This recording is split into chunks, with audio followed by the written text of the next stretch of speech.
जय हिंद दोस्तों। एनके विद्याश्रम में आपका स्वागत है। आज हम लोग प्रश्नावली 2.2 के पहले थ्योरी को देखेंगे। इसके बाद हम लोग एक्सरसाइज को आराम से देखेंगे। थ्योरी में सबसे पहले पहचानना रहता है द्विघात बहुपद को, और कुछ हम त्रिघात बहुपद के रिलेशन को भी देखेंगे।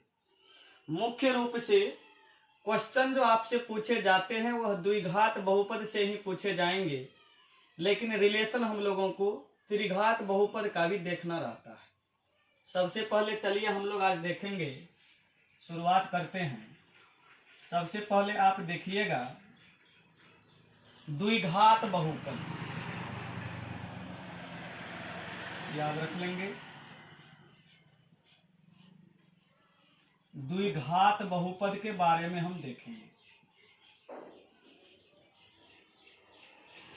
जिसको हम लोग इंग्लिश में क्वाड्रेटिक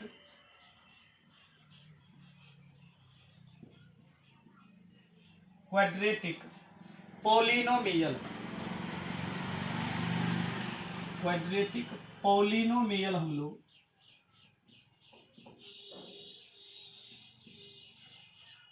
इसको कहते हैं। इससे पहले हम लोग बता चुके हैं कि इसका सबसे पहले आप देखेंगे व्यापक रूप, जिसको हम लोग स्टैंडर्ड फॉर्म बोलते हैं। व्यापक रूप जो इसका होता है वह होता है ax² plus bx plus c। इसी के आधार पर हम लोग इसके शून्यकों के बारे में देखेंगे। शून्यक यह द्विघात बहुपद है, इसलिए इसके दो शून्यक होंगे। इसके कितने शून्यक? इसके दो शून्यक होंगे। इसको भी आप याद रखेंगे। दोनों शून्यक में से एक शून्यक को हम लोग बोलते हैं अल्फा और दूसरे शून्यक को हम लोग बोलते हैं बीटा। इसका आप नाम याद रखेंगे। अब थोड़ा सा लिख दे रहे हैं इसका नाम जो है, चलिए हम लिख दे रहे हैं। इसको हम लोग, ये जो आप देख रहे हैं इसको हम लोग बोलते हैं अल्फा। यह एक यूनानी अक्षर है।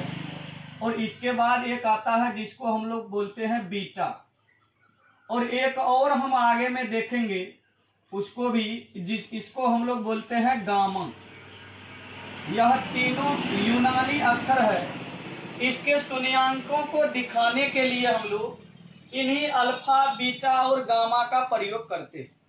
अब हम लोग चलते हैं कि द्विघात बहुपद के शून्यकों के बारे में जो रिलेशन ज्ञात करना रहता है। सबसे पहले द्विघात बहुपद के शून्यकों का जो रिलेशन होता है, सबसे पहला होता है, याद रखिएगा, कि शून्यकों का योगफल।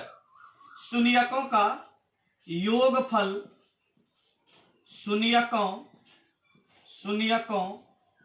का योगफल, शून्यकों का योगफल हम लोग देखेंगे। शून्यक का मतलब अभी हम जानते हैं, द्विघात बहुपद के लिए काम कर रहे हैं, इसलिए हम केवल दोनों शून्यक का बात करेंगे, अल्फा और बीटा का।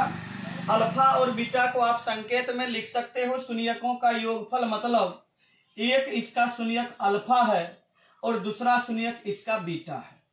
इसका जो फार्मूला आप लिखिएगा वह फार्मूला होता है, फार्मूला भी लिखने का आप टेक्निक सीख लीजिए। यहाँ पर जो व्यापक रूप होता है इसी के आधार पर फार्मूला को लिखे जाते हैं। व्यापक रूप में पद को, ये पहले वाले पद को प्लस में लिया जाता है, उसके बाद हम लोग एक बार माइनस में लेंगे, फिर एक बार प्लस में लेंगे। कहने का मतलब हुआ कि व्यापक रूप को इस रिलेशन में लिखते समय अगर आप फार्मूला तैयार कर रहे हैं तो एक बार प्लस लेंगे, फिर माइनस लेंगे, फिर प्लस लेंगे, फिर माइनस लेंगे, फिर प्लस लेंगे, फिर माइनस लेंगे। इसी प्रकार से ज्ञात किया जाता है। इसी के आधार पर अगर आप शून्यकों का योगफल अल्फा प्लस बीटा निकालना चाहते हैं तो इसके लिए हम लोग लिया जाता है, देखिएगा कि यह जो ए है यह हमेशा बट्टा में रहेगा। शून्यकों का योगफल निकालना है तो आप दूसरे वाले से लेना स्टार्ट करेंगे। दूसरा पद इसका है क्या, तो बी, और बी का आप रिलेशन देखिए, माइनस में हम लोग इसको लेंगे माइनस बी, और हम बोले आपको कि बट्टा में हमेशा ए ही रहेगा, बट्टा में हमेशा यहां रह गया ए। बस फार्मूला हम लोगों का तैयार हो गया। इसको अगर आप लिखना चाहे, इसको अगर आप देखना चाहे तो माइनस बी को आप क्या बोलते हैं, बी किसके साथ में है, एक्स स्क्वायर के साथ में कौन है, तो ए, यह एक्स स्क्वायर का गुणांक हुआ, बी एक्स का गुणांक होता है, और सी हम लोगों का होता है अचर पद। इसलिए इसका अगर आप हिंदी में नाम लिखना चाहे तो माइनस तो माइनस ही रहेगा। बी किसका गुणांक है, तो एक्स का गुणांक बी है, हम लोग लिख देंगे ऊपर में कि बी हम लोगों का एक्स का गुणांक है, बी हम लोगों का किसका गुणांक, एक्स का गुणांक है बी, और बट्टा ए क्या है आप देख लो, ए है एक्स स्क्वायर का गुणांक, इसलिए हिंदी में इसको हम लोग लिखेंगे एक्स स्क्वायर का गुणांक। ये एक फार्मूला हम लोगों का तैयार हो। अगर इसी पर आपको पूछ दे दूसरा कि अगर शून्यकों का आपको, अगर शून्यकों का देख लेते हैं, शून्यकों का आपको यदि गुणनफल निकालना हो, शून्यकों का, शून्यकों का अगर आप गुणनफल निकालना चाहते हैं, गुणनफल निकालना चाहेंगे, इसको हम लोग बोलते हैं क्या, अल्फा इंटू बीटा बोलेंगे हम इसको, इज इक्वल टू, तो अब इसके आगे वाले पद को हम लोग लेंगे, दूसरा पद, ये आगे वाला पद हम लोगों का सी आएगा, तो इसको हम लोग सी लिखेंगे, और आपको बोले हमेशा कि बट्टा में क्या होगा, बट्टा में हम लोगों का हमेशा ए आता है, इसके बट्टा में भी ए आएगा। चिन्ह को ध्यान में रखेंगे, एक बार प्लस में, फिर माइनस में, फिर प्लस में, तो ये हम लोगों का सी प्लस में आता है, इसलिए प्लस सी बट्टा ए होगा। इसके आधार पर आप इसका भी अगर नाम लिखना चाहे तो सी को आप क्या बोलेंगे, सी हम लोगों का है अचर पद, हम लोग लिख देते हैं, ये हम लोगों का रह गया अचर पद, अचर पद ये हुआ हम लोगों का, और नीचे में हुआ ए के बारे में आप ऊपर में भी जाने हैं और यहाँ देख सकते हैं, एक्स स्क्वायर का गुणांक जो होता है, एक्स स्क्वायर का गुणांक हम लोगों का हो जाता है ए का वैल्यू, ये हम लोगों का रिलेशन हो गया। अभी 2.2 एक्सरसाइज में आप देखिएगा, आपको 2 सवाल वहां पर दिया हुआ रहता है। सबसे पहला आपको कहेगा कि द्विघात बहुपद के शून्यक ज्ञात कीजिए, अर्थात अल्फा और बीटा का मान निकालना है, और उसके बाद इसके संबंधों की जांच करना है। अल्फा प्लस बीटा के आधार पर इस प्रकार से आपको लिखना रहेगा। अभी हम लोग प्रश्नावली 2.2 के सवाल को देखेंगे, तब आपका क्लियर होगा। इसी के आधार पर त्रिघात बहुपद के बारे में थोड़ा सा आप देख लेंगे। इसी के आधार पर हम लोग इससे देख लेते हैं त्रिघात बहुपद के बारे में। त्रिघात बहुपद आपसे पूछे नहीं जाते हैं, लेकिन आपको यह निश्चित रूप से देखना रहता है, क्योंकि किताब में दिया है। इसका इंग्लिश आप लिखना चाहेंगे क्यूबिक पॉलिनोमियल, हम लोग इसको बोलते हैं क्यूबिक पॉलिनोमियल होगा, पॉलिनोमियल। और इसका आप व्यापक रूप किस प्रकार से लिखेंगे, व्यापक रूप आप इसका किस प्रकार से लिखेंगे, तो आपको हम सब कुछ सिखाए हुए हैं। अगर आप इससे पहले वाला हमारा वीडियो नहीं देखे हैं, आप निश्चित रूप से उस वीडियो को देखेंगे, तब आपका पूरा का पूरा कंप्लीट होगा, ठीक है। और ये हम लोगों का हो गया। इसका अगर आप व्यापक रूप लिखना चाहेंगे, थोड़ा सा चर्चा हम लोग यहाँ पर करेंगे। व्यापक रूप आप अगर इसका लिखना चाहेंगे तो इस प्रकार से लिखेंगे। किस बहुपद का हम लोग निकाल रहे हैं, त्रिघात का। x पर पावर 3 से आप स्टार्ट करेंगे लिखना, तो x पर पावर 3 प्लस दे करके, x पर पावर 2 प्लस दे करके, x दे करके और प्लस दे करके आप छोड़ देंगे। और ABCD हम लोग इसमें लिखने का काम करते हैं। A इसके साथ में B, इसके साथ में C, और लास्ट में हम लोगों का दिया ही है व्यापक रूप। इसके आधार पर इसका शून्यक कितना, इसका त्रिघात बहुपद है, 3 गो शून्यक होगा, एक अल्फा होगा, एक बीटा होगा और एक गामा होगा। अब की बार हम लोग तीनों को लेकर के आगे बढ़ेंगे, अल्फा को, बीटा को और गामा को भी आप लेकर के आगे बढ़ने का काम करेंगे।